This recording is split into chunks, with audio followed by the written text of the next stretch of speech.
Балам атаған аласаш? Ой, мына сынықтағаны қайтеміз.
Көрдің бе балам?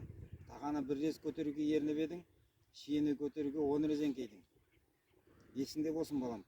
Аз жұмысты көпсінсең, көп жұмысқа тап боласың.